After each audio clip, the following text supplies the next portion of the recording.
Ladies and gentlemen, boys and girls, welcome to episode 189 of NerdPod Generations. As always, I am one of your illustrious hosts, Steve Taylor, along with the always lovely Al Judson. Hello, sir. Hello, friends and enemies. I'm so flabbergasted saying 189 because I can't believe we're 189 episodes. I know. We're in that shadow zone where we need to start making plans for 200. It's crazy. I know.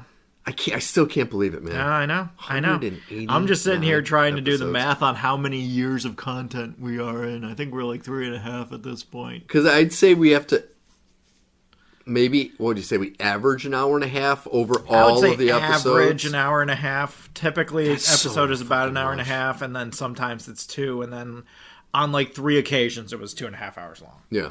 But like some of our early ones were like a half hour. Some were like, minutes. I think the first episode was only about 45 minutes. Yeah, we were just talking about ourselves, which we do like to talk about. Yeah. It comes up on occasion. So, folks, NerdPod Generations 189. That means there are 188 previous episodes of pure gold. So please go to nerdpodgen.com. That is nerdpodgen.com. And there are links on there. On the main page, there's a link to our most recent episode. There are also links to Spotify and Apple Podcasts. And there are links to YouTube, and if you go to youtube.com, Al has graciously been uploading full and partial episodes, current and previous. If you do go to those sites, I do ask, please subscribe and hit the notification button so you can be notified next time some of our amazing content is uploaded. And without further ado, because we've got so much to talk about, we are going to start today off with a little segment we like to call, What Have You Been Watching, Playing, Reading? Yes. I know typically we've been starting our shows with like 45-minute tangents, but we have a lot of content to get to. I don't even have anything in the back pocket of like, hey, did you hear this thing? Because like anytime you say, hey, did you hear this thing, it's always bad. Yeah. There's no, hey, did you hear this thing? And it's something good. Yeah. And it's like, okay. The closest I have to, hey, did you hear this thing is, oh, the Patriots avoid hot water again. Okay. Moving on, I guess. Avoid hot water and maybe getting A.J. Brown after the 1st of June. Like that. Here's the thing. He's washed and he has hands of stone. So I'm not super worried. I wouldn't call him washed. After the end of last season, it was not great. Yeah, but I don't have a lot of faith in the management abilities of the Eagles coaching staff. See, but I have a lot of faith in Howie Roseman, that he knows how to trade for value. And if he trades A.J. Brown, it's because he doesn't think there's value there anymore. That is true. It's going to be interesting. It'll be interesting. It's going to be very interesting. There's our tangent. Yes, tangent. I just want to touch on it because it has been making me crazy. I don't want to talk about the sports journalism side of it. Okay. Anybody who doesn't know what I'm talking about, a high-ranking NFL reporter was caught seemingly canoodling with Patriots head coach Mike Vrabel. And they were both married at the time, not to each other. And there was a lot of back and forth about this because it was these photos. Where did these photos come from? What was their response? What did they say? What happened? Essentially, it's the reporter, who's a woman, in a bathing suit in a hot tub with Mike Vrabel. And then them with their fingers interlaced looking at the sunset. Yeah. At a couples retreat that has been, by some described as adults only, and by others described as a fuck hotel. Yeah. So, which is 2 hours away from the owners' meetings where the stories all were, which is why everybody's like, but why were you 2 hours away from the owners' meetings? Anyway, the whole reporter side of it has been all holy hell of a case. Yeah. It's very tricky to figure out what to do. My favorite thing about it is the discussion of maybe we just don't have NFL insiders anymore. Maybe that's the answer to all of this, and we just get rid of this role. The part that frustrates me is with everything going on in the world right now, it's like, listen, they didn't commit a crime. They're just fucking each other. Just let them fuck. Well, and let them be happy. It's so funny because funny is not the right word. The backlash that I always see, especially from people who don't want to cover it but are being forced to for various reasons, are in support of the journalist who they know, being like, oh, she's going through so much and it's not fair. Why doesn't Vrabel have to do anything? And I just want to take them aside and be like, okay, so here's the thing. One, Vrabel's not beholden to any standards of journalistic integrity. Exactly. So that's a huge issue. It's not a double standard if he has a different standard of behavior. But 2, the reasons nothing is going to happen is because old handjob Bob over here had a way bigger, badder thing happen that he did. And he didn't have to sell the team over conduct unbecoming. Yeah. So there's no way you're even going to suspend the coach over conduct unbecoming to the team for salacious photos. And in reality, what do you think is worse? A fine to the team or what Vrabel's wife did when she saw those pictures? Mm-hmm. I guarantee he did not get away unscathed. I just love he went from this is a laughable matter. Anybody who makes a big deal out of this is laughable. That was his original response. To this has become a big deal to me in my personal life. Yeah, I bet it has. Yeah, I bet it has. I bet it has, Mikey. Yes, scumbag.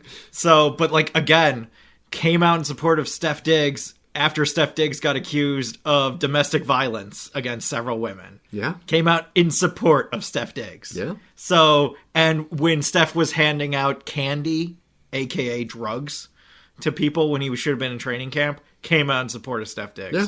The Patriots organization is full of shitty people, and there's no way that they're going to do anything about this. Well, and the sad thing is you need to take out the Patriot organization and just put the NFL is full of shitty people that turn their eye to so much. Oh, yeah. Hence, as much as I loved him as a player because he was a great player, Ray Lewis literally killed a person and still had a Hall of Fame career afterwards. Yeah. I'm sorry. Yeah. No, it's only when there's absolutely no way out of it. Like the Ray Rice thing with the video in the... I was saying Michael Vick. There's no way out of it. And even then, after he serves his time, the NFL eagerly, not whenever you're... the moment he steps out of jail, they have contracts ready for him. And now he's on all the NFL shows after his, Yeah. And it's just Yeah, no. Anyway, so that was our opening tangent. That's the sports news that I've been watching this week. Is just it's really funny watching different people have different takes on it. The people in Boston have had interesting takes. Oh, I believe I'll tell you that. They're top of the queue of we're going to assume the worst and then tell it as news, which has gotten several people fired. None of them out of Boston. It also turns out, while we're talking about it, that there is a reporter who does fluff pieces in the stadium. Local reporter out of Boston who is dating a player. Really? And nobody seems to care over there, and they don't think it's a big deal because she doesn't do hard journalism, so it's not a big deal because she's just doing fluffy, soft things. Sounds like she is doing hard journalism. You keep saying fluffy and hard, and I'm just saying. So anyway, I did want to just touch on, we finished Reggie Dinkins. The entire first season is out now. Highly recommend. Really funny all the way to the end. Going back to football really quick, the villain of the season ends up being a Michael Strahan type. Oh, interesting. Because the central premise of the show is essentially that this Pete Rose type player is trying to get into the Hall of Fame, and the way he's doing that is by self-producing a documentary to make there be more buzz about him getting into the Hall of Fame. Okay. And so the finale is about this year's Hall of Fame vote, and how one of the guys that was on the panel died from having a heart attack while reporting the news about the NFL because he was too excited. And so now there's all this hubbub of who's going to be on the Hall of Fame committee now. Maybe Reggie can get in. And the guy that ends up taking his place is essentially Michael Strahan. And he hates Reggie. Oh, that is great. I got to see the show. It's so good. I love it. He's played by Craig Robinson. Oh, nice. And so it's so That's good. That's the perfect person to put against. So good. Yeah. Great bit where Daniel Radcliffe and him get into a verbal spat that left me and Kelly howling. Howling with laughter. So good. I got to see it. I also rewatched Bullet Train recently. Oh, nice. And I just wanted to touch on it because I love that movie, and I feel like it's not a movie that anybody really talks about or thinks about or has anything to say about it. And it's not maligned, but I feel like it deserves more attention than it got. And I can't believe it already came out 4 years ago. Has it been 4 years? It came out in 22. And I want to say it was delayed too, right? So I think it was shot a couple years prior to that. Yeah, and it's just like, man, I can't believe 4 fucking years. I know. But I love that movie. It's so smart. It's so funny. And it's definitely a rewatch high value. Oh, because, like, on top of it being smart and funny, you're just trying to keep up with all the different things that are going on. Yeah. During the course of the story. And so once you know what's happening and you can sit down and kind of pay attention to all the beats, it's so good. It's so funny. And the running gags in it make the movie. Like, between the Thomas the Tank Engine shit and the various forms of luck and conversations about luck, I absolutely love that movie. It's so funny. And Zoe Betts is Zazie Betts, how you say her name. Doesn't she say bitch all the time or something like that? She shows up out of nowhere. But she says, like, she has, like, a tag. I think it's bitch or you bitch or... when she dies, there's a great moment. Spoiler warning.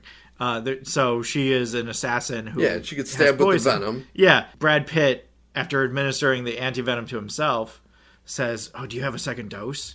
And she says, "What do you think, bitch?" Yeah. And falls over. I love it. And it's just... And I honestly, I didn't know who this person was prior to the movie, so when I saw a clip recently, I'm like, I forgot that Bad Bunny was the was the drug. That was one of the funny things was watching it and just joking like, oh, he just came from the Super Bowl. Yeah.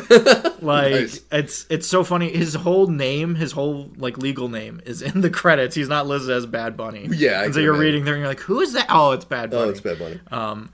Side note, I haven't watched, like, this is the problem with the modern internet, is that I've realized that TikTok and its various facsimiles are the new version of cable, which is to say it's channel surfing. It's the same as channel surfing, except that it's 30-second intervals instead of having, like, you show up in the middle of something and you watch 30 minutes of it, you watch 30 seconds and you get essentially an idea of what the thing is. I bring this up because there have been so many moments where I watch a lot of clips from a movie, a not insubstantial amount of the movie via clips. Oh yeah. And I hear the voice of my parents when we would want to watch, Fox is having a special presentation of The Phantom Menace, a movie we own on video.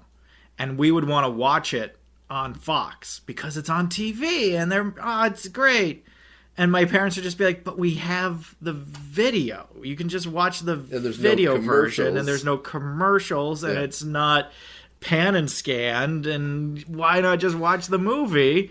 But this is what TikTok is now. I got to say though, it's funny you brought that up. I have been on a Siskel and Ebert binge, watching old reviews. They have it's like a 40-minute episode where they are explaining what letterbox is. I was just about to say, I think I have to explain what Pan&Scan means because no one's going to know what I mean. It's incredible. Like, you watch it, and this was back in, like, I think it's 88, because they were talking about Laserdisc, which they were selling letterbox versions on Laserdisc. Yeah. And so they would show scenes Pan&Scanned, and then they would show the letterbox version. Yeah. And I was like, fuck, so you're just bringing this up. It's the same. You have the vertical. The vertical is the new version of Pan&Scan. Essentially, for anybody who has no idea what we're fucking talking about, anybody born after 1995 whose brain didn't turn on until the 2000s and who has never experienced anything that we're talking about. Pan&Scan was when they started putting movies out on television, they had to change the aspect ratio in order for it to fit televisions. And so basically what you would end up having is the sides of the film chopped off so that it would go from a rectangular shape to a square shape. Yep. And you would just cut out the stuff on the sides and it would just be the stuff in the middle. And people that were hardcore film people hated this. Oh, yeah, it made us the worst. Crazy. Pan&Scan, it's the reason why I still struggle with all of the copies of The Simpsons that you can get, whether it's on Disney Plus or whether it's a digital copy on a streaming service of whatever value you want to buy it at. They're Pan&Scanned because they were in SD. I don't know why, but now they've done this thing where they zoomed in to make it fit the screen. And it makes me crazy because I remember all of these episodes and I know it's not right. Yeah. And it makes me crazy. I'll never forget my big push to Letterboxd was I was for years watching, because Ghostbusters was my favorite movie, and I was watching it. I saw it in the theater, I think 6 times. But then I watched it a million times on VHS and was Pan&Scan. And there's a scene in Ghostbusters where when Sigourney Weaver walks in for the first time and she's talking to Janine at her desk, you hear a sound and then you hear Venkman running and jumping and then coming over to introduce himself to her.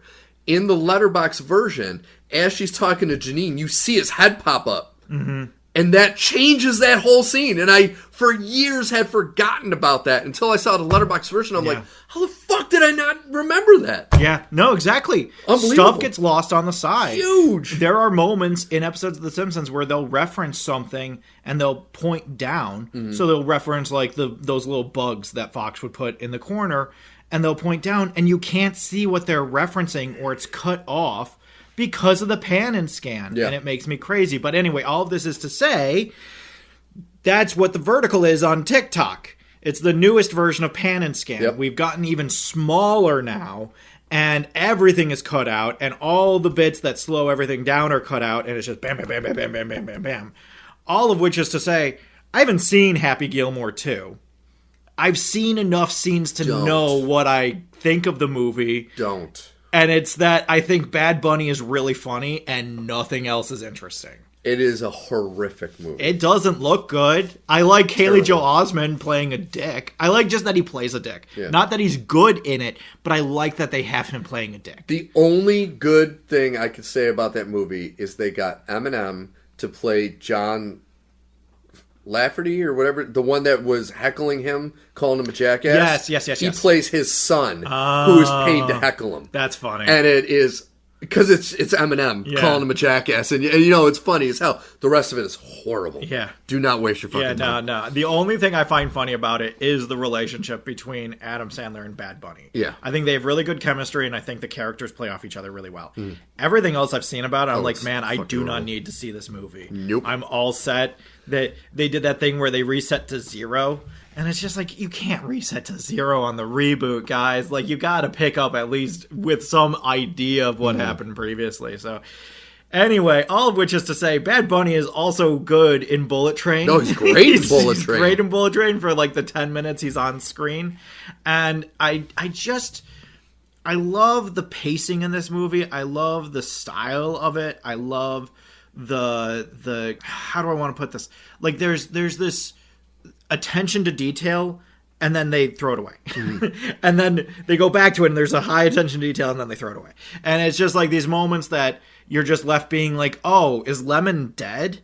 No, we'll get back to it. We'll get it. Is Lemon dead again? No, we'll get back to it. But you just cast off these things, so when things do actually matter and have impact, you're like, oh, shit. Oh, fuck. Okay. Yeah.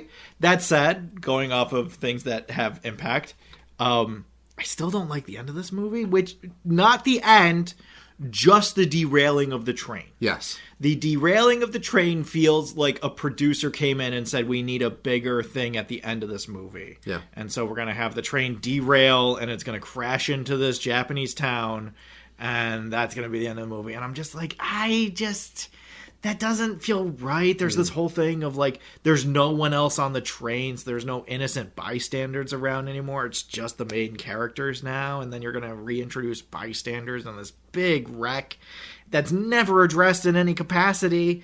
It felt tacked on. It felt too much. All that being said, this movie does have the one thing you absolutely need a movie with Brad Pitt in it, which is him finding and eating snacks. Yes. You cannot have a movie where Brad Pitt is in it without him finding and eating snacks. I think at one point he has like a fanny pack that he has snacks in that he pulls out. Like, it's all there. So I love this movie. And I do love Brad Pitt movies where he plays off type. Yes. Because he's not a badass in this. He's just very lucky. Yeah, exactly. And he knows just that. happens to kill people, but he doesn't do it because he's good at it. And I just love that he is shocked when it happens. Yes, exactly. Like, even he's like, what the fuck was that? Did I just do? How did that happen? Yeah, I love, it's so good. Again, spoilers, I love when he gets bit by the snake for the second time. Yep. He comes back, and he's just kind of looking around, and the elder, I can't remember his name. Wait, are you talking about... Hiroyuki Sanada, Yeah, Scorpion from Mortal Kombat. Yes. Yeah. Whose story is actually very similar to Scorpion. Yes, very much so. He comes home, his entire life and has it's like been the destroyed. only real serious story in the train. He still has that great moment where he's like, I'm going to tell you a story. And Brad Pitt's like, I'm good. I'm good. No, it's important to what you're going through. I'm good. Yeah. No, I think it's really going to matter to you. Listen, man, I appreciate it. I'm good. I'm tired. I don't need to hear it. So Once Upon a Time. I love it. But yeah, I love this movie. I think that it's a great movie. It deserves way more acclaim than what it's gotten. It's so funny, and the action is so fun. Oh, it's great. And it never feels boring or outpaced. It might be my favorite Aaron Taylor Johnson movie. Yeah, he has a great moment in this. I think it's my favorite role he's done. There was a moment, so I joke about Margot Robbie and other, like, these bombshell women, that moment where a child goes into a movie and they see Margot Robbie. This happened a lot with Suicide Squad. And its various iterations. That idea of like, a 13-year-old is going to go into this movie and see Margot Robbie and experience something they've never experienced before and leave with more questions than they came in with. If you know what I'm saying. I know what you're saying.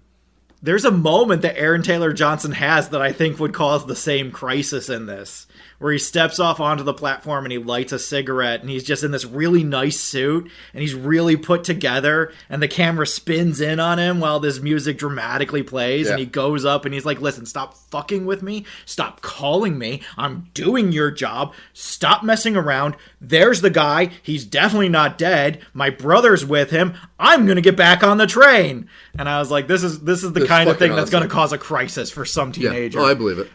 Anyway, the rest of my time I'm going to pull over into the trailer park. Yeah, trailer park. So there's a few quick hitters I want to get out of the way really quick. Spaceballs 2 has a new title because Give Us Money apparently wasn't playing with the fans. Yeah. Or as Mel Brooks said, I found the money. It was in my basement. Yeah. Which is a good bit. I like that bit.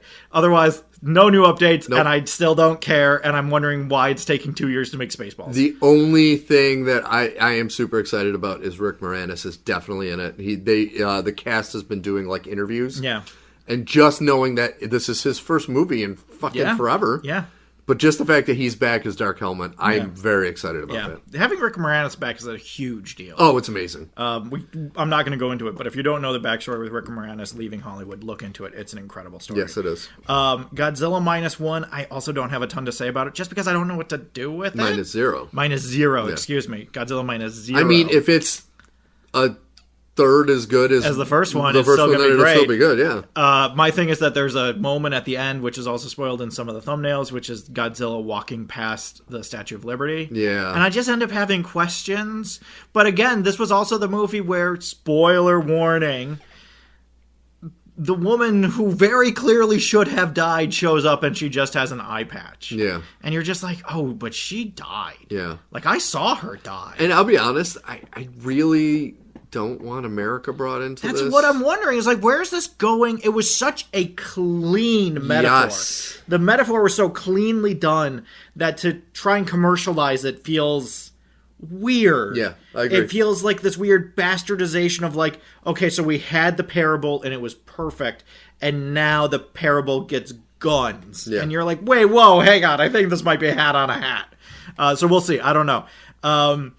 Coyote versus Acme.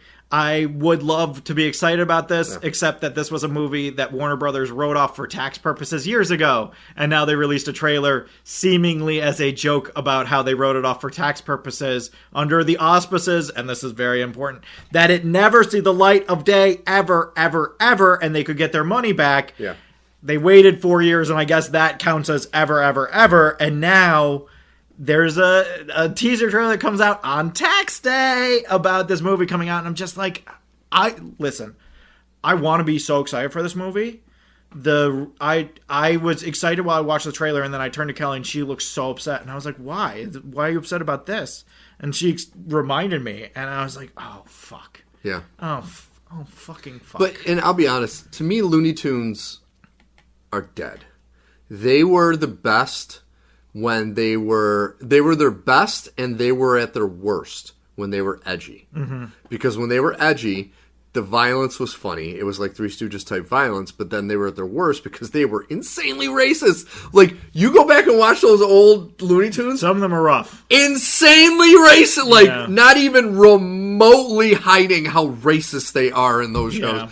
And so you're like, but those were like when they were, it's kind of like the Muppets. When they were edgy, they were at their best. But now that they're dumbed down, they just don't carry that same gravitas. And that's why the kids are not catching on, and they're having a hard time. Like, they put Bugs Bunny in Fortnite. Yeah. But it's like, no kid gives a shit. No one went and saw that last Space Jam. It sucked, but no one went and fucking saw it. It's so funny to me that these characters that were such tent poles. Yeah. And not, like... So when I was growing up, my parents knew Looney Tunes. When they were growing up, it had still been around for 20 years. Yeah. Like, this was something that was generational, and it somehow just stopped. It just ran out, and I don't really know how or why. And it, you know, it's like how Mickey Mouse is only synonymous with the parks, right? There are Mickey shows and cartoons, but nobody watches them, to the point where they've gotten weirdly edgy.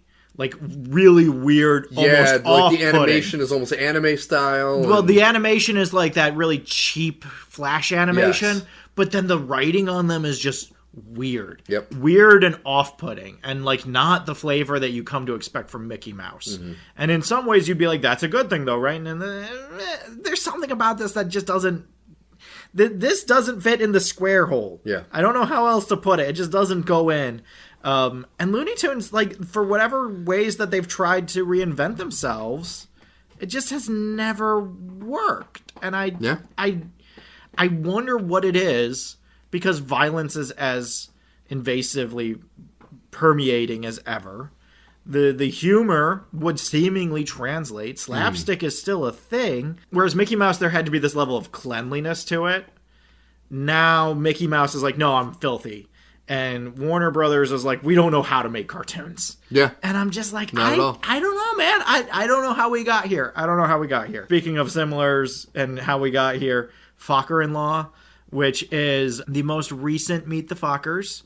And it has the same reaction that I had to the Scary Movie movies that are coming out now. It looks like a Meet the Fockers movie. Yeah.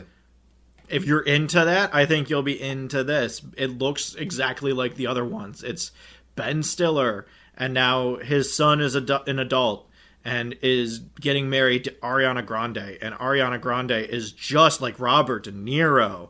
And so now he loves her, and it's this battle between Ben Stiller for the love of his son, between Ariana Grande, who has the support of Robert De Niro, and Ben Stiller is miffed about that since it took him so long to get in. And I'm just like, it's a Fockers movie. It's a Fockers movie, and I didn't care about the Fockers before. I don't care about it now. I could give less than a shit. So, like, if you're into it, you're into it. Exactly. If you're like me, I don't fucking care. Who can fucking care about this?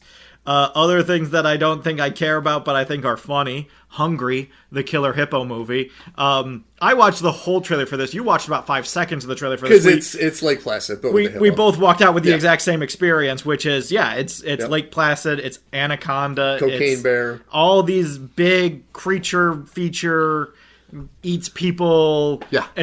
The end of that trailer is the guy saying, this is a creature that kills for fun. And it's just like, okay. It's so dumb. This is stupid. Yeah. And it's called Hungry, and it's a Killer Hippo movie. This is the Hungry Hippos movie we've all been waiting for. It's like, at least when we got the Rock'em Sock'em Robots movie, it was real steel. Yeah, which was awesome. I love that movie. This is the Hungry Hippos movie? It's garbage. Evil Dead Burn, I don't know what to do with. See, here's my problem.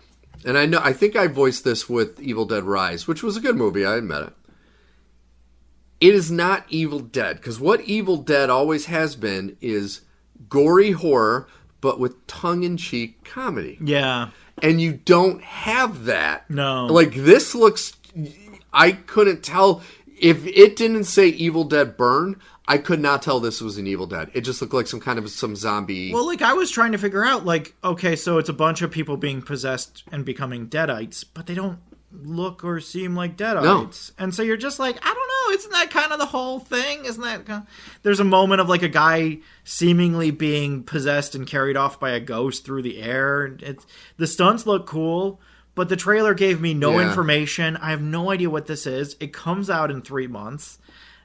I don't know. This seems like if you're really, really into the new version of Evil Dead that began with that new version that Raimi made in the mid-2000s. Yeah. Like, if you're into that version of Evil Dead, cool. I've always found it to be so cynical and dark that I have a hard time getting...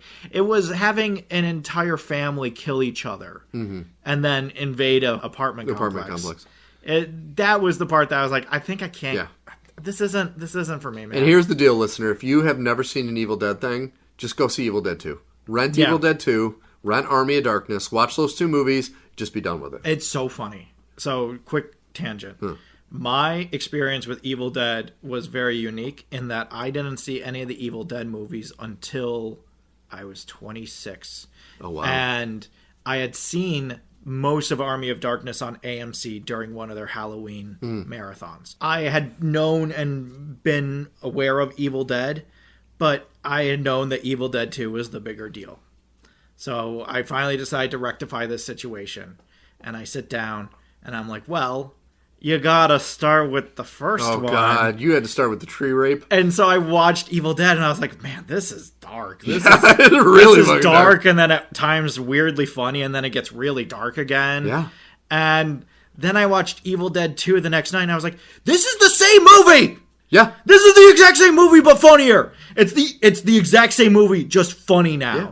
And it was so weird to me, because I thought it was a sequel.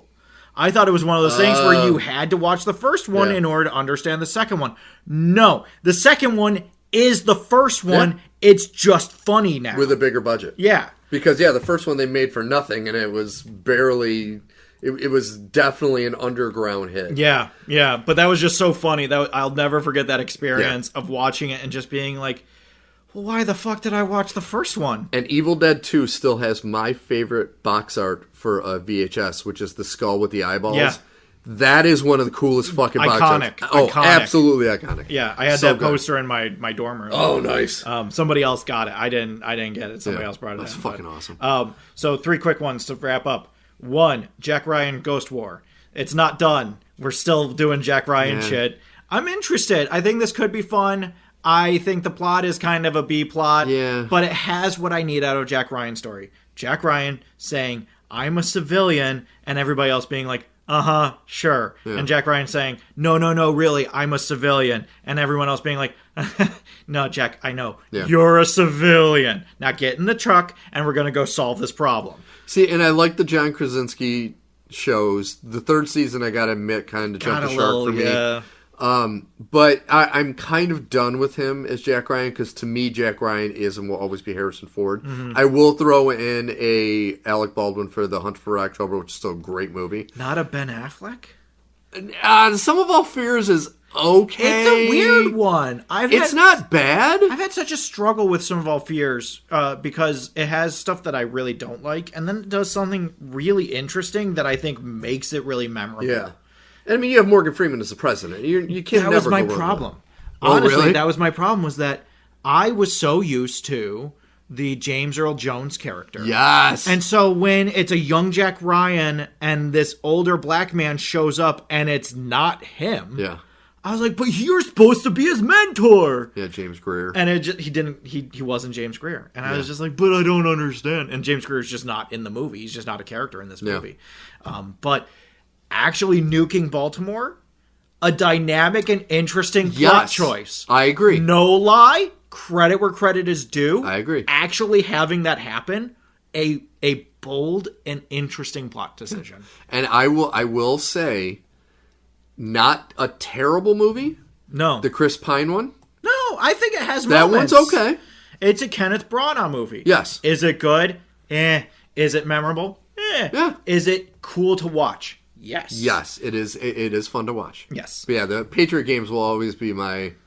That is make it my mission. That's the pinnacle. Yeah. That movie is so on a fucking mountain of amazingness. Yeah. No, so good. And Sean Bean dies. So. And Sean Bean dies, so you know it's a good movie. So you know it's a good movie. So Street Fighter has a real trailer. That looks fucking awesome. This looks so fun. Dude. This looks fun on 6 buns. Yeah. Like, this is a barbecue of a movie. Yeah. And I am super, I don't know what the plot of this movie is. Nope. I don't know if it's going to hold a thimble's worth of water. I don't know if it's going to work dynamically. The pacing looks all over the place. Yep. Chun-Li is apparently the person going around recruiting people. I do not care. This looks so fun. It is like fan service. Like the costumes are on point. Yes. Cammy is like, when I saw her, I was like, oh my God, yeah. that's perfect. Yeah, and then even you don't really see Momoa as Blanca shows up. You see him a little bit. Yeah. And you can't tell it, like when we saw Lobo, you can tell that it's Momoa. You can't tell that this is Momoa in the brief period that we get. That's true. But like Dhalsim is actually Dhalsim, and dude, Ken and Ryu look amazing. Like beating up the car, amazing. Breaking the car. Yes. All the fights look so good. Having them do the moves, like all these different things. I'm not even a Street Fighter guy. Street Fighter was another one of those games that was too violent for us. We weren't allowed to play it. This looks so fun. Yeah. This looks so fun. I'm totally in. I don't care if it works. I don't care if it doesn't have any plot. Neither did the first Avengers movie. You want to talk about a highly watchable movie? Yeah. Super fucking watchable. Well, and the only thing that I'm going to be interested in is David Dastmalchian is M. Bison. Yeah. Who is the big boss. Yeah. The only thing that I'm going to hold him to a high regard is because Raul Julia's last movie was the Van Damme Street Fighter, and he was fucking amazing as M. Bison, so I'm like, you got a lot to live up to. I have faith in you because I do love David, but it's like... My only thing is, like, he has Kingpin syndrome, which is that M. Bison, to me, is a mountain of a human being, and he is very specifically not a mountain of a human being. So that's my only note. I think he's a wonderful actor. Oh, he's great. He's one of my favorites. If anyone right now, that can pull it off, it's him. I just like it. It's going to be an interesting treatise. Yes. If we go and we watch this movie and then look back at Kingpin and we say, so you could have done it. Yes. You could have taken a guy that wasn't huge and made him look huge. Yes. So we're going to see. We're going to talk about Daredevil in about 20 minutes, folks. Wrapping up. And we're pulling out of the trailer park in the only way possible, which is pursued by the Popo. There's a new Super Troopers. Yes. Super Troopers 3. Fuck, this looks good. It's a Super Troopers movie. Because, like I said, the second one had some good moments to it. Yeah. The first one is iconic. Yeah. First one is great. Second one, it was okay. Mm-hmm. It had some moments. This one looks fucking awesome. Yeah. Like, if they could stick the landing on this, fuck. Yeah. Looks so good. There's obviously humor parts that, like, for me, I'm like, when the trailer ends with a series of erections, I was like, okay, guys, all right, okay, Jesus Christ, all right. But that's like them. That's Broken Lizard, that's baby. Them. Like that's the funny thing for me with Broken Lizard is getting right up to the line, and then it's a bunch of those teenage boys who all were like, "What? My toes on the line? Oh, yep. My toes over the line! Oh." And that's just Broken Lizard is just constantly being like, how far is too far? Yeah. And I love that for certain things. Other moments, the humor, I'm just like, I don't need to see a bunch of erections as my thing. Like, is it funny? Yes. Do I need to see a row of men with erections? No, I don't. Yeah. So that's my only thing. But this does look really funny. Really funny. And it makes me want to watch more Broken Lizard stuff. Like, it makes me, again, going back to TikToks, I've seen a lot of Tacoma FD. Which is fucking great. It looks pretty funny. It is a funny show. It looks pretty good, and this might make me actually go to Netflix and be like, well, I have Netflix, and it's on Netflix, so let's check out Tacoma FD. Well, it's funny you talked about that. Yes. Because I am going to transition to my watch, play, read. Sticking with the Broken Lizard, I have continued I'm going to watch movies that I've not seen in a while, and the first one was Slammin Salmon. So this one came out mid 2010s, somewhere around there. Yeah.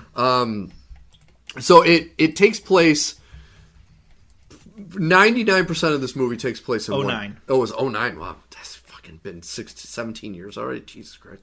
So the majority of the movie takes place in one night in a restaurant run by a former heavyweight champion played by Michael Clark Duncan. And he makes a bet with a guy who's in the Yakuza, and he needs $20,000 or they're going to take his restaurant. And so he has the staff have to make $20,000 in one night. And so it's just chaos.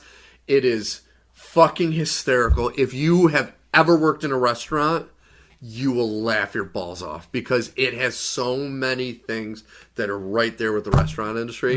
It has some really cool cameos in it, and it's just fucking insane. Question, because you would know much better than I, having never worked in a restaurant. I've heard you talk about waiting, and I've heard other people that were servers talk about waiting. Which do you think is closer to the restaurant experience, or are they just kind of different versions of the same story? So they both have a lot of similarities that are like on par with the restaurant business. Slammin Salmon, I would say, is more overall accurate for one reason. Waiting does the thing of them like spitting and fucking with people's food. I worked in the business for 30 years. I never fucking saw that. I have seen if somebody wants a well-done steak and they get it and it's well done, they say it's not cooked enough. I've seen somebody drop it in a fryer just to fucking really make it well done. But no one has ever like spit. And they do that in waiting, which is unfortunate. It's like one of the tentpole moments in that movie. And for some reason, every restaurant movie, it's like, dude, people, they don't fucking do that. Okay? Slammin Salmon doesn't have that, but it has the lead cook freaking out when somebody wants something like heated up. It happens every fucking time. People that if somebody returns a dessert, they put it on a table and all the servers go and eat the leftover. That's 1,000%. So and it's got like the servers that are banging each other, and you know the server in the beginning gets sat one top at his four top booth. And it's, you know, an expensive restaurant, and the guy's, like, reading a book and orders water. And he's so fucking mad. And, like, all of that shit is 1,000% accurate. I would recommend watching them both. I would say you get more characters in waiting. That, you know, this is a very tight, you have, like, it's 8 the or Broken 9 Lizard characters. Guys. Well, the Broken Lizard guys, and it has Colby Smulders. No kidding. It plays one of the servers. April Baldwin, what's her name? She was in Doom Patrol. She was the actress who explodes. Oh, yeah. She was also 2.5 Men. Baldwin, I think. Yeah, it is Baldwin. So those two play servers in it, along with the rest of the cast. But then it has Michael Clark Duncan. There's like a cameo by Olivia Munn. Like there's some cameos. Morgan Fairchild and Lance Henriksen are like cameos in it. And then it has all the normal Broken Lizard people in it. Yeah. But it's super fucking funny. I highly recommend, especially if you ever worked in a restaurant, you will watch this fucking movie and be like, I know that scene. I know that person. I know these people. You know, I was that server that had a lady friend that I would follow her into the cooler so we could have a little alone time. That happens in this movie. And it's like, all that shit is fucking happens. And it's fucking amazing. And I love it. And it's probably my second favorite Broken Lizard movie. Beer Fest is still my favorite. Yeah, Beer Fest is hard to beat. Beer Fest is very hard to beat. You know, for me it is, again, a bold narrative choice of the fake-out death of Landfill. Landfill 2. The fake-out death of Landfill. I watched that movie under some influences. Yeah. And I got to Landfill dying. I was like, I do not remember Landfill dying. And you have that moment where you're like, did a new version of this movie come out? Like, I would remember this happening. And then Landfill 2 shows up and you're like, oh, fuck, right. And now he just wears a cowboy hat. And like, this is an example of good writing, because you're like, we need that push to get them needed a big moment. Yes. And so you have his death, but it's like, but we don't want the character gone. Just bring in his twin brother, and then have his twin brother say, just call me Landfill. No, exactly. It's like awesome. If it would make you more comfortable, you can also call me Landfill. It's just so funny because it is like similar in a weird way to Sum of All Fears. Yeah. It is this huge narrative swing that makes the story unique and interesting. Yep. But because this is a stupid, raunchy comedy, it doesn't have to matter. Like, you can have that moment and then immediately be like, oh, that was funny. You remember that happened? Here's landfill. Okay, we're back at it. And it's just like, it doesn't fucking matter. Yeah. To the point where even in the movie, and again, something I love in movies is when characters themselves are like, so we're just never going to talk about that ever again. Mm-hmm. All the guys are just like, landfill's literally like, just include me like I was the other guy. Mm-hmm. And nobody addresses him any differently the entire rest of the movie. It's perfect. It's fucking great. So I highly recommend it. It's up there. It's one of my favorites. It's wonderful. So my other movie, I'm so happy. I've been wanting to. So this movie I have not seen in probably over 20 years. It's probably closer to 25 years since I've seen this movie. I have been wanting to see it, and I've been putting it off and putting it off and putting it off, and I finally got it. It is a movie from 2000 called Saving Grace. It is Sounds familiar. It is written and produced by, co-written and co-produced by Craig Ferguson. Okay. It's a British movie.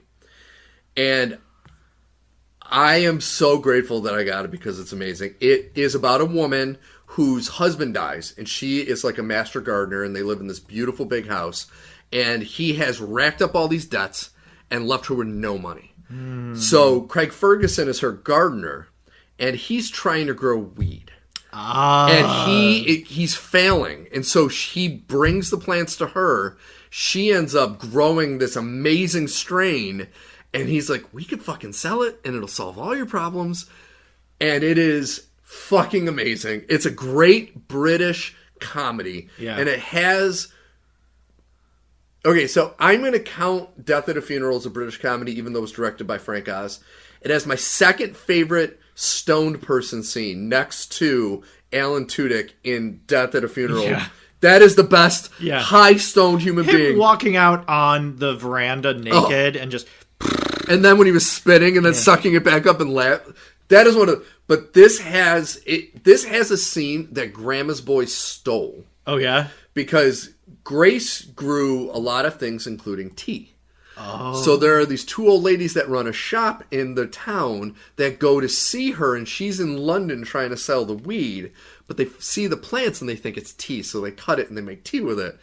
And there's a scene where the guy that runs the bank that's trying to take her house comes to the shop, and it looks like it's empty. And there's this little area where the register is, and he's like, excuse me, and you can just hear little giggles.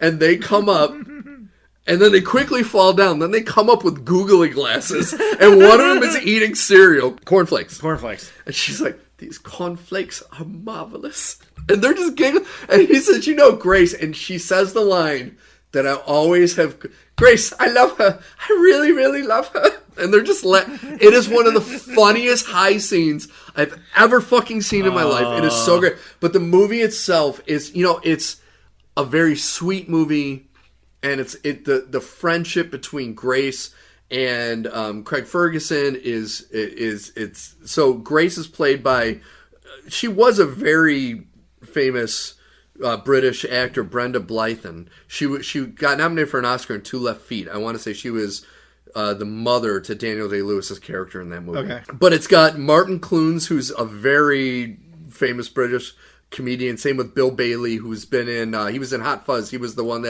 the cop that's like, no one ever tells me nothing. Yeah, that guy. That's Bill Bailey. Yeah. Did you ever see the movie... I can't pronounce his name. Checky Cario. Did you ever see the movie Kiss of the Dragon with Jet Li? No, I don't think so. Okay, great movie. And he plays the bad guy. He's like a French actor, but he's usually a bad guy in all the movies. Well, he plays this like drug kingpin she tries to sell her drugs to. And there's a big twist at the end with that. I'm not going to give it away because it should be in my voodoo also. I highly recommend watching. I won't give the twist away, but his ending is great. And the whole ending of the movie is this really awesome twist ending to it, which is great.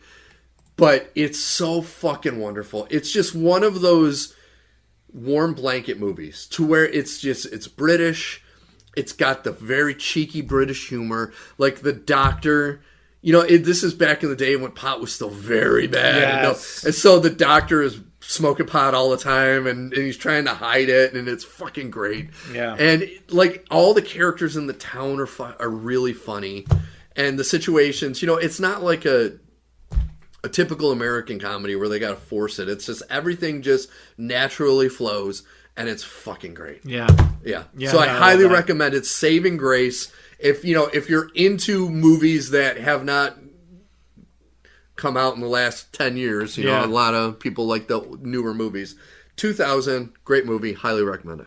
I really think we're going to get to a point pretty soon where there's going to be like an entire generation that can't watch movies that were made before 2010. Yeah. And then they're going to just watch like that movie that just came out with Chris Pratt and Anya Taylor-Joy, Anthony Mackie, and Mr. Peanut. Oh, not Anya Taylor-Joy, Millie Bobby Brown. Millie Bobby Brown. Oh, why I watched that awful thing. Why? Electric Circus. Electric State. Electric State. It's going to be Horrible movies like movie. that, where it's just like, it's only for people that have no attention span and only understand references and only very specific Americana references from the last 25 years, usually centered around brands or major tentpole movies. And then you're going to have everybody else who actually watches movies. Yeah. But like, we're going to get like 3 movies a year that are actually going to be This is what I've been thinking about that too, because this is what I really took from watching the old Siskel and Ebert episodes. There are not a lot of people anymore that understand what a good movie is. No. It's like, is it loud? Is it bright? Is it fast? Okay, that's good. No, it wasn't good. It was a shitty movie that just had like some good action scenes or special effects. But overall, it's a fucking dog shit movie. And I know you have love for these movies, but I'm going to bring up anyways the prequels for Star Wars. I have no love for the prequels of Star Wars. I thought you had a little... No. Okay. But like the prequels, there are people now that are like, oh, well, the prequels were good movies. It's like, no, okay. Maybe so you when can I say was they were 8. nostalgic movies. Yes. See, they were never good movies. No, this is my thing, is that I categorically, I haven't liked the prequels since I was 12. Okay. And after that, I was like, well, this is stupid. By the time we got to Revenge of the Sith, I liked Attack of the Clones. By the time we got to Revenge of the Sith, I was like, well, this is stupid. And that's the part that kills me is everyone's like, oh, Revenge of the Sith was one of the best Star Wars movies. It's not. That movie's horrible. It's bad. It's horrible. Bad. You know how I know that movie's bad? Is because it has what some people consider one of the best fight scenes in it, and it's a terrible fight scene. It's a terrible fight scene. It's a terrible fight scene. The 2 moments that tell me immediately that it's a terrible fight scene are Anakin and Obi-Wan spinning around their lightsabers while they stand 2 inches from each other, like it's a big thing. And then the force push against force push. Yeah. Where it's just 2 guys going, ugh! And it's just like, this is so fucking dumb. It was so bad. I saw it in theaters and I said, that's stupid. And then I hung out with some kids in high school and they were like, oh, it's so good. And I was like, no, this fucking sucked, man. Like, that was so bad. That was so bad. The prequels, this is why I get so upset when a movie like Spider-Man Homecoming comes out or something. Is because you have so many people who will autofill that to be the canon. Now, that is what that is, right? So Star Wars is now this. And it's like, well, can we go back to where Star Wars was something that came out every 10 to 20 years and it was like a big deal and we all loved it because it was a big deal. Really quick before we move on, this is as good a point as any to bring this up. Did you hear that the House of Abrams has fallen? No. Bad Robot fired like 1/3 of their employees. Really? And they are restructuring themselves and shutting down their massive studios and opening up newer, cheaper studios on the other side of the country. And I would love to say that I'm shocked by this, but I'm not. No. And it's because of one very simple, very straightforward premise. A mystery is great. There has to be payoff. Yep. You cannot have a mystery for the sake of a mystery and then have no payoff but a new mystery and then no payoff but a new mystery. And that was what Abrams did. And there was never an answer to the mystery and it was always unsatisfying. Yep. I watched a great video by Dan Merle who went through the history of all the movies that Bad Robot produced and you're just like, it's this recurring theme of set up a mystery with no payoff, set up a mystery, no payoff, set up a mystery, no payoff. And so by the time you get to Star Wars, that works for the first one, set up a mystery. But I didn't realize this. Apparently, one of the reasons Abrams didn't follow this through was because by the time they were finishing Force Awakens, they had already started pre-production on Last Jedi. Oh. And so Disney was trying really hard to get these out as fast as possible, which meant that you had to have entirely different teams running each movie, which meant that there was no stability between each movie as far as like, okay, so Abrams is going to come in and set up all these things, and then Rian Johnson's going to come in and be like, I fucking hate this. I'm tearing the whole thing out by the screws, and we're going to start all over again. And not only are we starting all over again, I'm tearing out some of the stuff from the original Star Wars, too. You know what? Fuck it. Canon. I'm just ripping everything out, okay? We're just going to start all over again. And it's just like, okay. And then you bring back Abrams, and Abrams' answer is Palpatine? He's Abrams' answer is, this is the end of my career. And that's what the Last Jedi, or the Last Jedi, or not the Last Jedi, the Final Rise Skywalker. of Skywalker. That was his end of his career. I wish it was called The Final Skywalker. I wish it was, That too. would make it a better movie. Yeah. No, anytime I see that clip of Poe just being like, somehow Palpatine returned. I'm just like, God, it's not even written well. It's like, how could you pay Oscar Isaac to say that? How can any of this have happened? Yeah. Why did you let any of this happen, Kathleen Kennedy? How is this your plan? Anyway, we're not going to get into a Kathleen Kennedy off. Or a Star Wars off. Oh, no. Anytime I get a chance to bash Star Wars, I love it.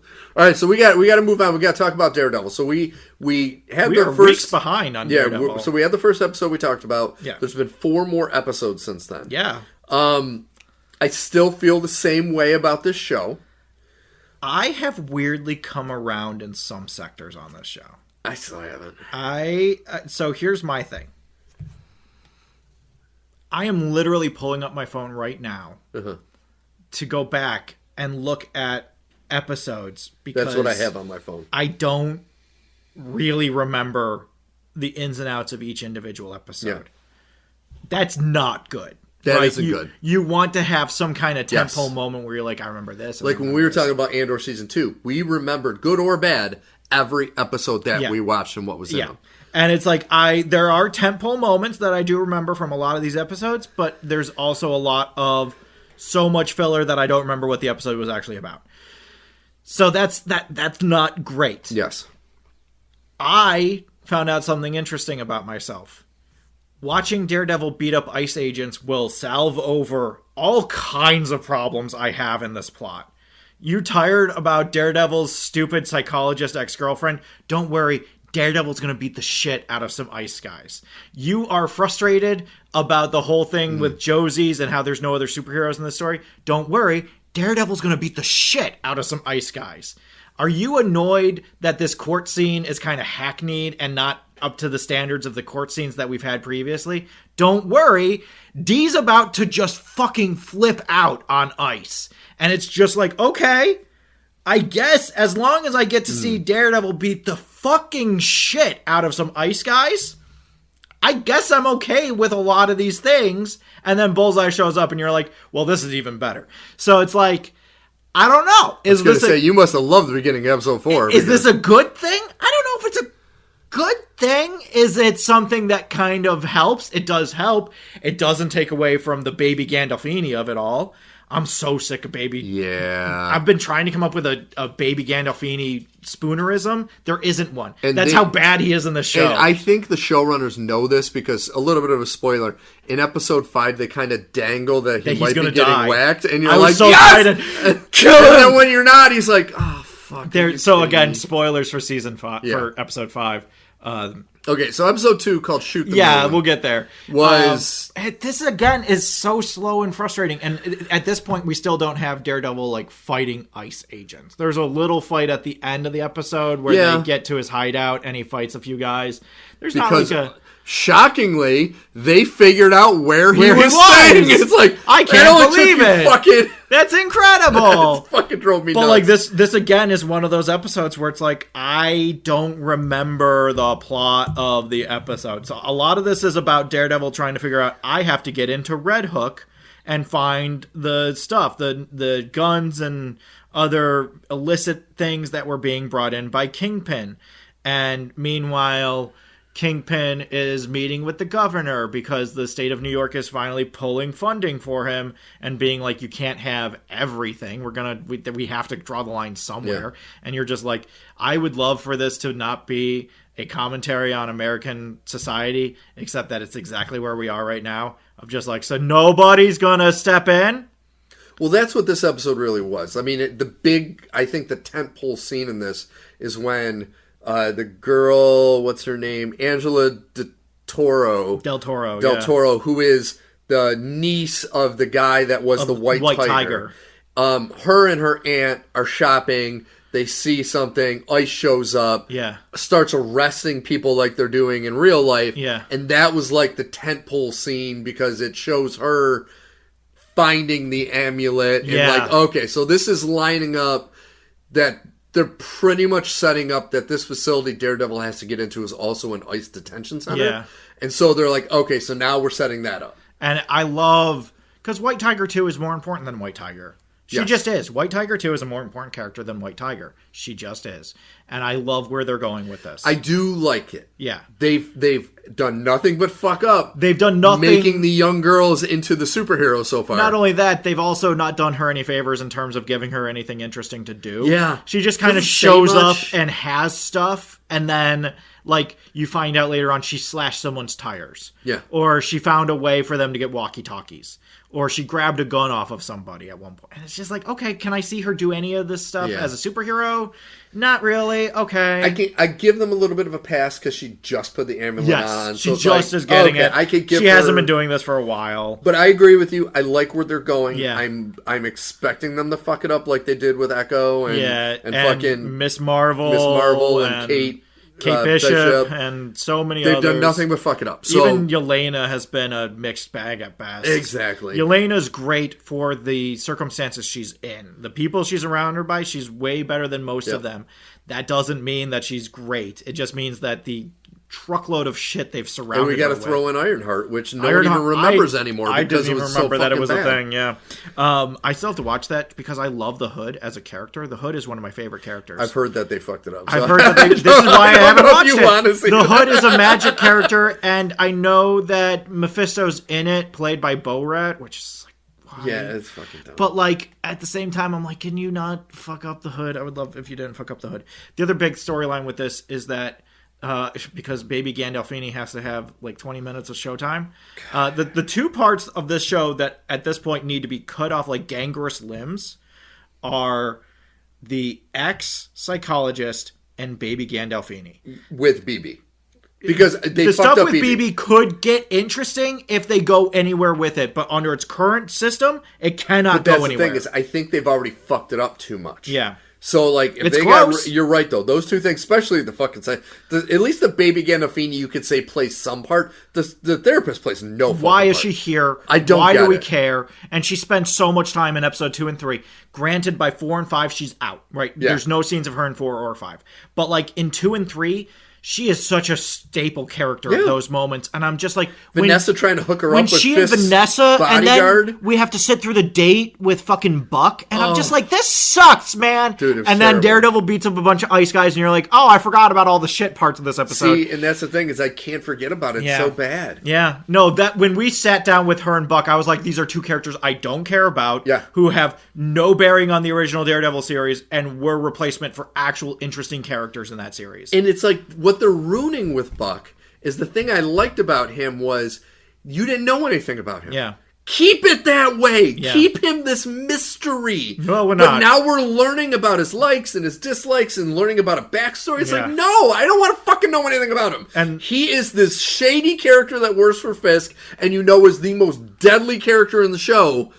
You know when he sets his eyes on you to be afraid. Yes. And like I think that would have changed the whole Gandolfini moment. Yeah. So much if we didn't know that he had said, well, he's kind of growing on me, and he kind of has a like for Gandolfini, and you're like, no! If I didn't know that, and he was in the car with him, that scene would have been 1,000 times more stressful. We're gonna get to it. The baby Gandolfini stuff sucks, it's man. fucking terrible. It's also bad. The only important thing here is that it's revealed that the person doing the Kingpin rubber mask in the shadows is BB. Yeah. Doing the But actual I reporting. honestly could have told you that. Like, we all knew it was coming. We all knew it was that, coming, which is why it wasn't shocking that it happened in episode 2. I was surprised that they were revealing it until it was revealed to be BB, and then I was like, well, you have to reveal it at this point, because otherwise it's going to be amped up and amped up and amped up, and then there's going to be this reveal that nobody cares about. Yeah. And everybody could have predicted. So, but all of this is more going into this bucket of, hey, look how dumb this pseudo-Trump organization is, where you have the head of communications just leaving stuff on his laptop and sending it to the news and all these other stupid things. Oh, you're so dumb. And I'm just like, every time I have to watch Baby Gandolfini in the show, it's like I'm being hooked up to the machine in the pit of despair. And years of my life are being sucked out of me. And he is, like you said, he's such a major part of this He's such season. an enormous part of the series, and I don't know why. Yeah. I do not know. I know he's an up-and-coming actor. I know Marvel's excited to have him. I don't know why they went all in on him, and it doesn't work anywhere. It doesn't work at all. I gotta say, his role in this, more than anything in recent memory, just reeks of Nepo Baby. Yeah. It's like, I totally understand who your father was and that he has passed away and you're trying to get into it, but it's like, dude, he's not as good an actor as his dad. No, you're not even close. He's not even remotely close. No. He's not there yet. And it's so frustrating to have him be such a central focus. Yes. And like, there's, again, if you're doing the whole Trump thing, there's an element of he is a stand-in for the various MAGA teenagers who don't know any of Trump's actual views on anything. They just think he's funny and interesting, and so they just love him for being Trump, and they don't care about any of his politics. He's a stand-in for those people of like, be careful what you're getting involved in. And it's just like, okay, again, another Trumpism in this show that is littered with Trumpisms. And I know what I'm saying when I say I'm excited to watch Daredevil beat up ICE agents. But at the same time, that can't be the entire show, right? Like, there has to be something else to the show besides being a Trump metaphor. But that's my big problem, is that this whole thing is so blatantly a Trump metaphor. It's only a Trump metaphor. Like, blatantly. Yeah. And there is... I can't find anything else here besides Trump metaphor. And... So episode 3 is all about... scales and the sword. The lack of justice, because swordsmen, who, again, this is a weird dichotomy. Swordsman has been extradited to this mystery location. Yep. And he isn't allowed to see his lawyer until like the morning of the trial. And they apparently don't have to submit anything for discovery or anything. And okay, I guess. The crime he's being accused of, he is guilty of. Yeah. Like, we're all supposed to be sitting here being like, this is a deep injustice. This is Trump. I mean, Kingpin using his power against his enemies. But y'all know he is the swordsman, though, right? Like, y'all know he did do the thing he's being accused of, though, right? Like, is it unfair and unjust? Absolutely. He also did it. Yeah, he did do it. Let's not argue about whether he did or didn't do it. So it's a weird hill to die on, to have it be like, yes, he is a vigilante, and also, no, he's not a vigilante, and you took away his human rights, and he never did anything to merit this when he was definitely a vigilante, and it's a weird hill to die on. It is a very weird hill. But his whole trial, though, just leaned even more into the whole allegory, because it's the New York Supreme Court instead of the actual Supreme Court, and you could tell they're all on, and it's like, to the point where even the lawyers are like, why are we here? Exactly. Let's just, rubber stamp this and move it along. And the swordsman, at least he knows, like, he goes in and resigned. He goes, I know I'm going to fucking lose. And meanwhile, there's this cross-cut back and forth of Matt and Karen is like, we got to just start killing people. Yeah. Like, we just got to straight up start killing people. We got to call Frank. Because, like, this is where we are now. Yep. And it doesn't matter where we want to be. It matters where we are. and we can't just wait for this broken system to fix itself. And then you have Matt being like, no, the system's broken, but it's the only one we have, and we gotta wait for it to work, and even if it's not perfect, it's the only one we have. Cross-cut with this entire destruction of justice. And then you also, meanwhile, at the same time, have the governor of New York basically going to Fisk and being like, you're cut off. And it's like there is an element of, here's Fisk's corruption doing its job. And here's the governor saying, we're not going to let you do this. And here's Matt saying, we just have to have faith in the system, that even if one thing is bad, the system itself will work. And you're like, okay. Yeah. But, like, I kind of end up on Karen's side a little bit about this. Yeah. I kind of end up being like, this is a great way to die. I think that there's a middle ground here where we can hope that the system works, but also defend ourselves. Like I can't watch the injustice happen and not feel like we have to be able to fight back against it. So it's like, I don't know. Again, there's only Trump allegory, and then interspersed with this are the psychologist talking about how she's okay with living in fear because the other attorney didn't know what it was like to deal with one of these vigilantes. She's never met one in person or been handcuffed by one. And you're just like, you got saved by the vigilante. He literally fucking saved your life. He flew in through the window and saved your life. What are you talking about? And she's just living in fear and justifying all this stuff, and you're meant to hate her. And it's just so like, dumb. The problem is that the writing is so trite. Yes. It's so exactly what it is, and there's no, like, there's no good writing to it. It is Matt giving another impassioned speech about how this is the system, and it's not perfect, and it's not great, but it's the system, and we have to have faith that the system will work. And it's like, I've heard him give this speech every season. Yeah.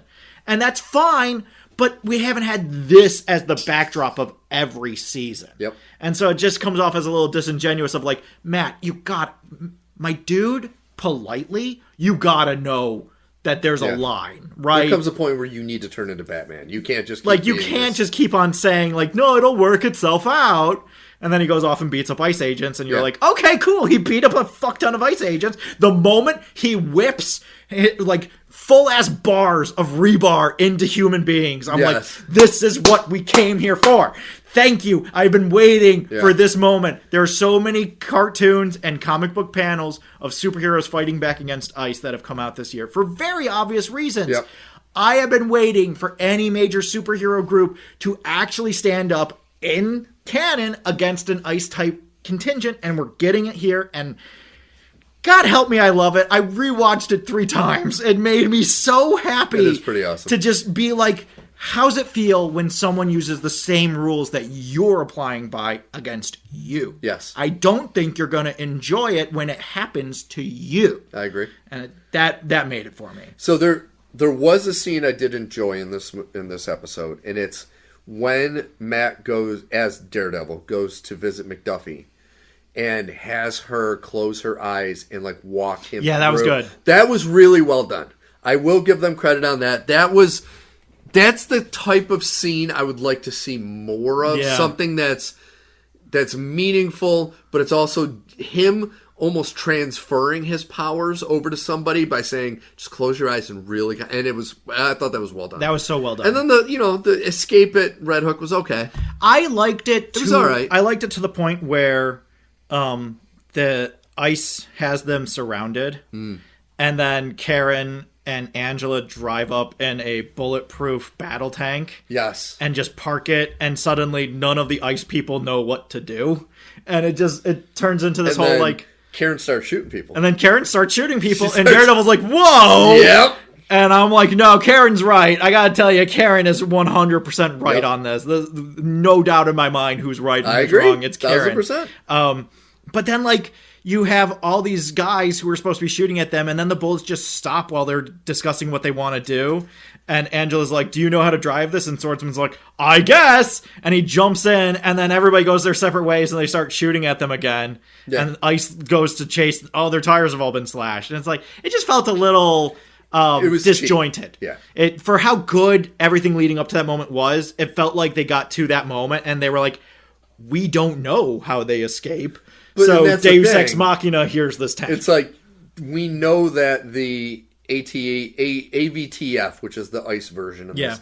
We know they have helicopters and radios. Yeah. So they never got on a radio and said, hey, there's a massive truck leaving Red Hook loaded with criminals.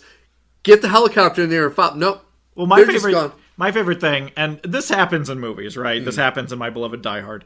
My favorite thing is when they get on a radio and Karen's like, red team, answer on 4.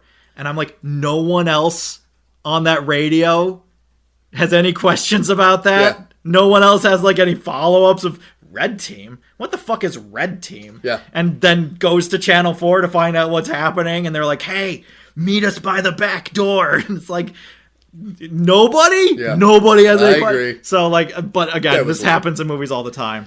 So episode 4, gloves off. This has my favorite beginning. Did you know that the Kingpin is getting ready for a boxing match? Oh, God. Because Lord knows they only brought it up in episode 2. Which, once again, it's still an allegory because they're going to have a UFC fight at the White House. Yep. Same thing. But the beginning with Deadshot or Bullseye, essentially Deadshot. Yeah, essentially. When Bullseye lures the AVTF agents to the diner and just takes them out. See, this was why when that trailer for Punisher dropped, I was like, what the fuck? What do you mean one last kill? What the fuck does that mean?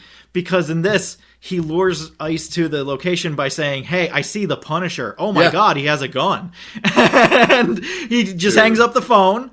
And it's just like, I've always loved this version of Bullseye in season 3. Season 1 of BA, less so, but season 3, he's so good. Yeah. I find myself often jokingly arguing what happened to Lester, because anybody who doesn't know, Lester was the name Bullseye gave everybody. It wasn't his actual name. Nobody knows who Bullseye is, but everybody just knew him as Lester.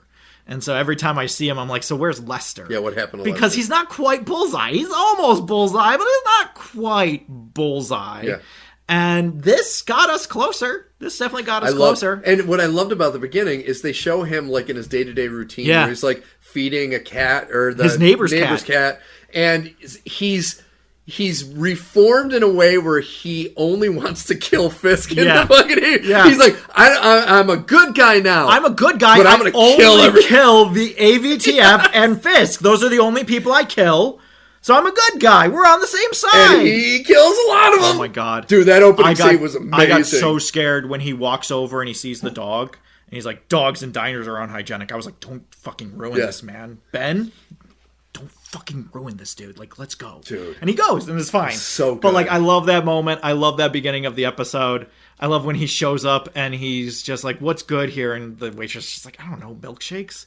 And gives him a milkshake. Has one of my favorite moments that I've seen where I'm like, oh, you guys didn't do production on this for shit. Which is that she's making him a milkshake. And, you know, you've seen milkshakes when they're being made. She goes and she takes the cup off of the milkshake maker, and there's nothing there. Yeah. And I'm just like, so, way to go, guys. You blew it. But, like, it's fine. It's fine. It's a production thing. It's not a big deal. We could have fixed it with CGI, but who cares? That would have been the funniest CGI, Bill, is CGI milkshake on the milkshake maker to make it look real. No, I love the beginning of this episode. Oh, it's so great. I love just the weird psychology of Bullseye, because this version of Bullseye has always had a fucked up psychology. Like, literally, that's his whole thing when we are introduced to Ben Poindexter, and then since Born Again, it's only gotten progressively more so. I said this last week, and I'll say it again. Throw a little white in your costume, man. It's really going to make the blue pop. Yeah. It's going to make it way more interesting, and especially on the logo, you got to have white on the logo. You can't have blue on blue. You got to have white. This is okay. This, in comparison to Season 1, is a step forward, but here's my problem.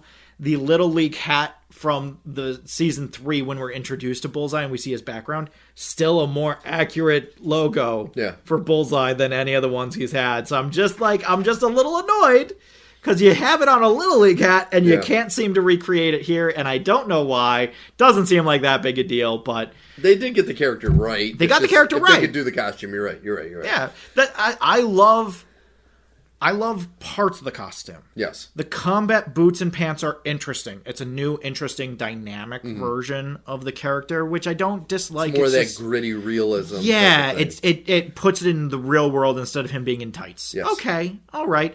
The top is so boring. Yeah. And then the mask is nothing. And it's just, you gotta give me something.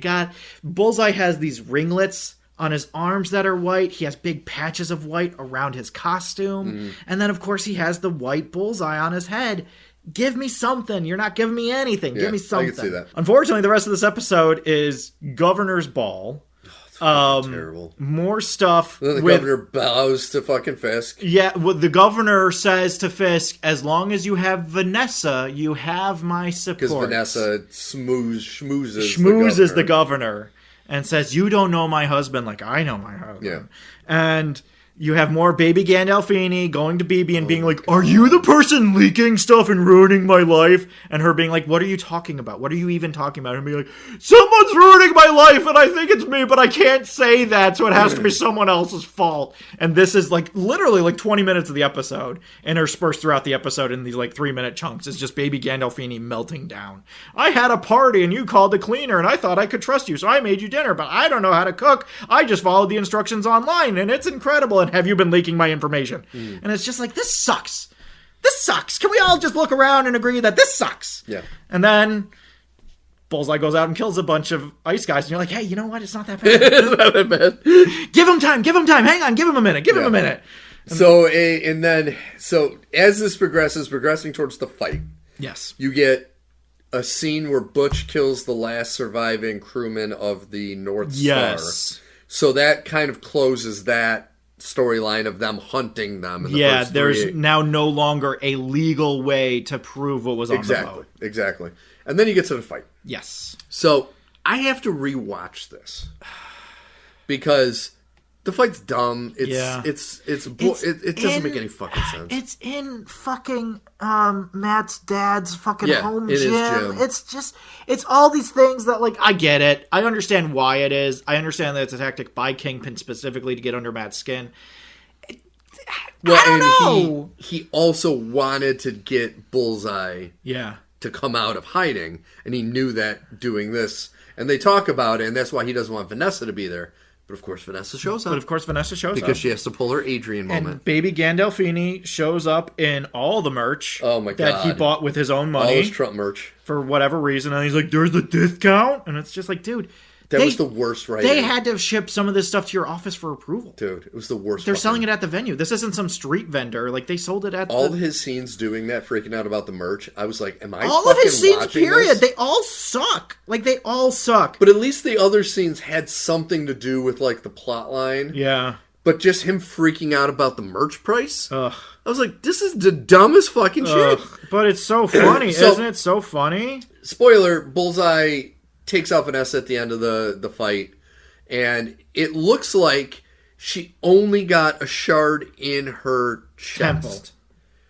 She got in her temple, but I thought she also got one, and it was just in her temple. It's just in the side of her head. See, I couldn't remember if she got one in her chest also, I don't just the side of her head. Think so. I think it's just the one in the side of her head, because that's where all the surgery stuff happens in episode 5. Yes. Yeah, I'm looking through this episode now. There's I wish there was more interesting things. There's that interesting bit at the beginning where you have the Resistance and all the people they broke out coming up with a plan, and Swordsman's going to go and lay low for a while.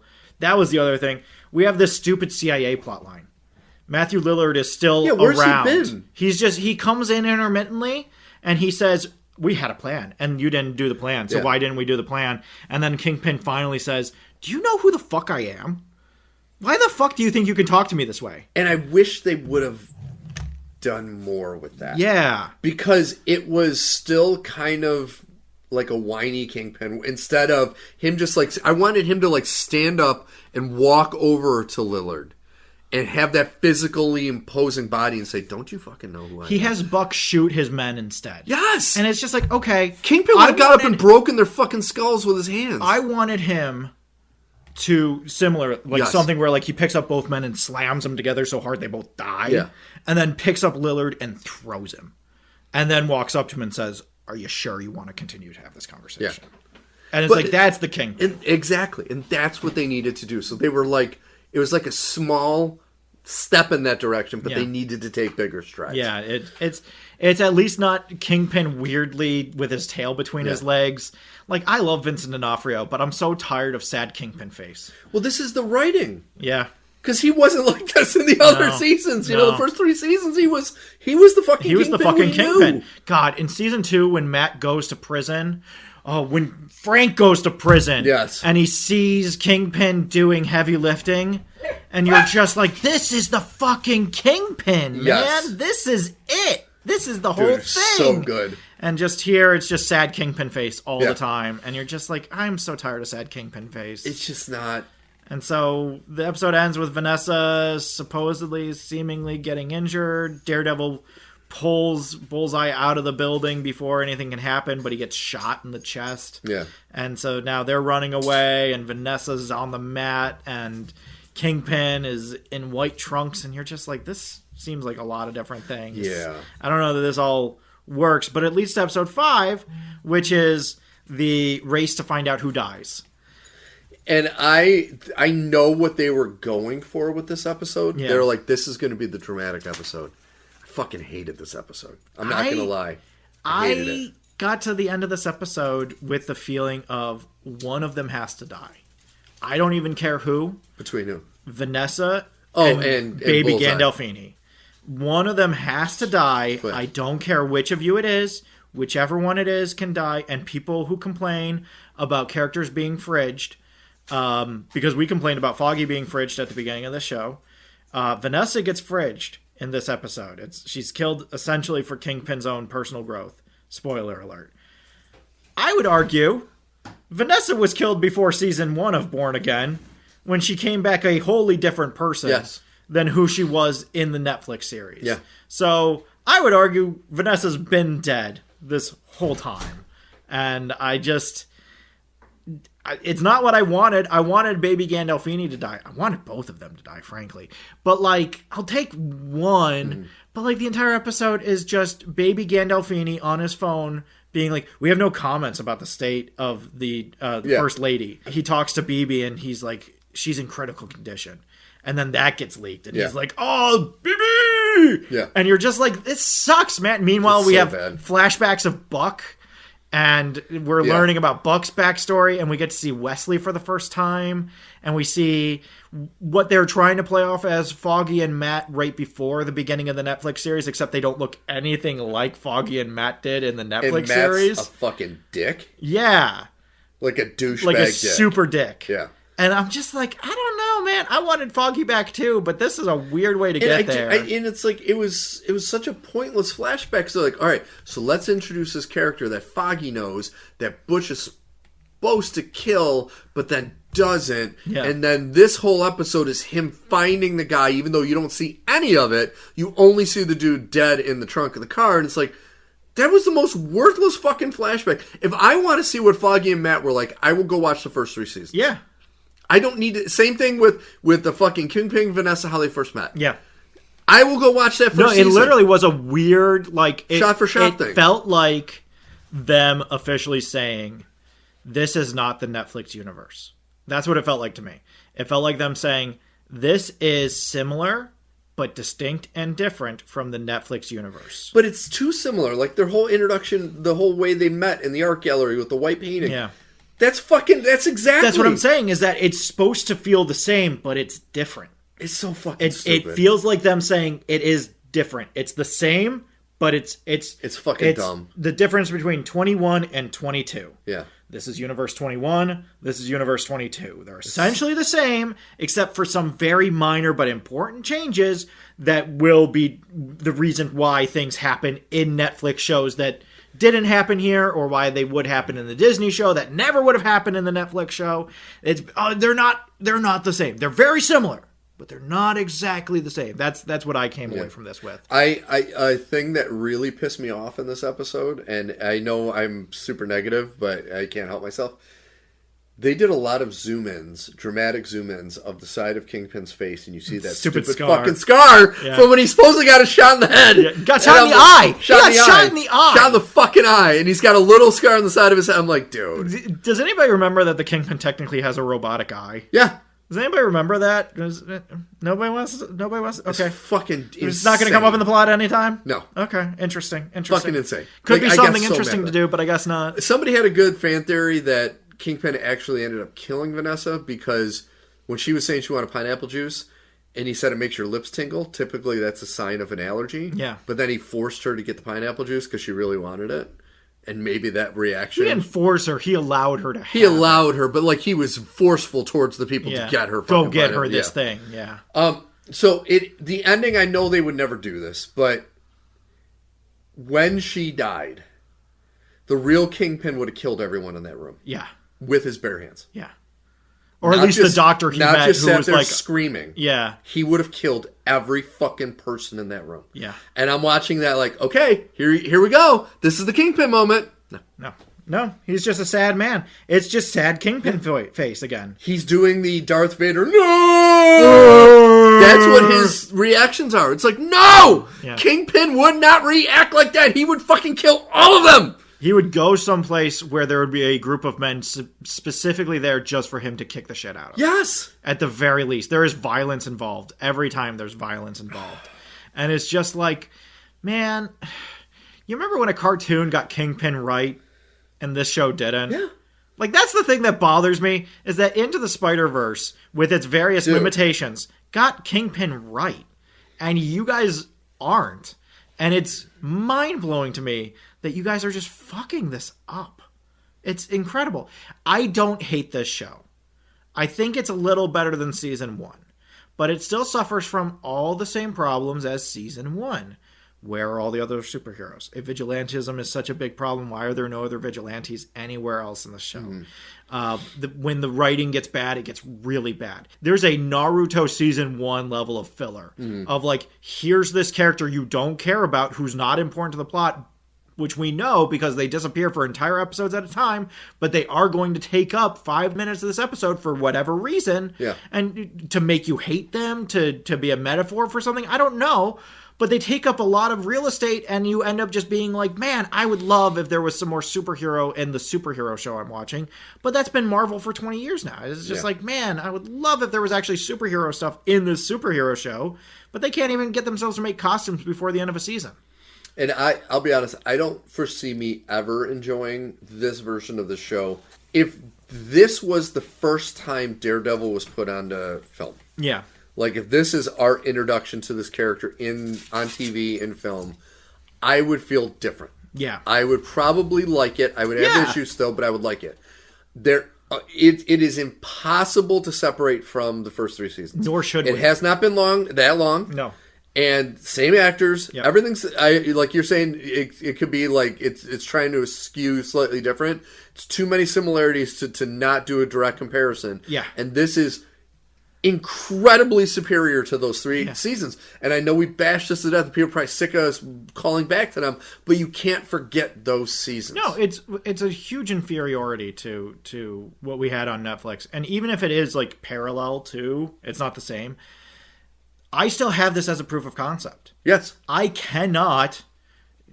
You yourself are saying this is the spiritual successor to the proof of concept. Then it has to live up to the proof of concept. Yes, exactly. You can't have it be a different thing that is also very similar but not quite the same as this other thing. And that's what bothers me about it. I realized a fast and easy way to make this show way more interesting, fix a ton of the problems that it has, and allow for us to explore more interesting concepts without losing any of the headwind that we have on various things. And you can still have full characters just written out of the show for no reason without killing them. Have that opening moment where it's Foggy and Matt and Karen walking out of Nelson and Murdoch, and they're doing their thing. Instead of having it be at night, have it be in the middle of the day, and they're going to Josie's after a long day, and then Foggy blows away in the wind. And then Karen blows away in the wind. And Matt looks around, And people are just going. Yeah.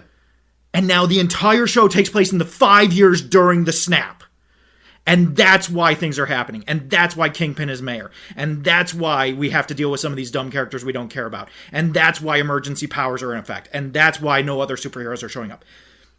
It's a perfect fix. Yep. And you still get to do all the stupid bullshit. Foggy is still gone. Karen is still written out of season 1. You can still have Bullseye be a large player in the story. You can have the whole argument of why Frank didn't get snapped when everybody else did. You can have Echo come back and we can actually do her story as a thing within Daredevil's story, which is where she was introduced in the first place. It allows for all these things, but you didn't do that. Yeah. And that will give you your explanation of why there's no Spider-Man, why there's no of these other superheroes. Exactly. And you could even have, because Hawkeye has a connection in New York City, you could have him come in as the Ronin to take, and he could be like the Punisher character of this show. He comes in as one of the characters that Matt runs into, and he's like, what's going on? And then he realizes, oh my God, this is Hawkeye, the Avenger. Yeah. And it's just like, there are so many interesting things you could do. I agree. That's a great idea. And it allows for 5 full seasons. You're going to take up 5 full seasons? Yeah. Like, you have 5 years to figure it out. If you want to do time jumps in there, you have time to do time jumps. It figures everything out for you. It sets everything up. And it allows all of us who have been complaining for years to have a moment where we can actually watch what happened during the snap. In the single most important, influential point in the Marvel Universe, New York City. Yeah. It would be so fucking cool. But no, we didn't do that.